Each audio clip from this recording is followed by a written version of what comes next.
మీరు చూస్తున్న ఈ అందమైన నగరం ఒకప్పుడు జనకుడు పాలించే మిథిలా నగరం. ఆ జనకుడికి భూదేవి ద్వారా లభించే అయోనిజగా బిరుదు పొందిన అందాల రాశి సీతాదేవి సాక్షాత్తు మహాలక్ష్మి అయిన కూతురు. శివునిచే పొంది వంశపరంపరగా వస్తున్న శివధనస్సు ఉండేది. ఆ ధనస్సు మహామహులు సైతం కదల్చలేకపోయేవారు. సంవత్సరానికి ఓసారి పూజార్థమై 1000 ఏనుగులతో రథంపై లాక్కొని వచ్చేవారు. అలాంటి శివధనస్సును సీత సరదా కోసం అవలీలగా ఒంటి చేత్తో ఎగుపెట్టేది. ఇలా ఉండగా జనకుడి మదిలో సీతకు వివాహం చేయాలన్న ఆలోచన పుట్టింది. ఆస్థాన గురువుల సలహా మేరకు శివధనస్సు ఎగుపెట్టగల వీరుడు సీతకు తగిన వరుడని స్వయంవరం ప్రకటించాడు. స్వయంవరానికి విచ్చేసిన మహామహులు సైతం ప్రయత్నించి విఫలమయ్యారు.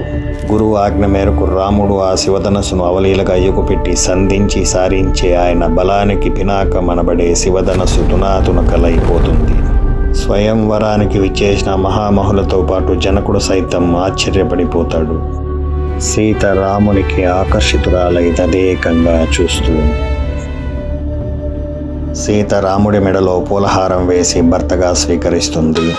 అంగరంగ వైభవంగా సీతారాముల వివాహం జరుగుతుంది. శ్రీరామనవమి రోజు ఈ వీడియో చూసిన వారికి సకల పాపాలు హరిస్తాయనడంలో ఏ సందేహం లేదు. చూసిన వారు పుణ్యాత్ములు.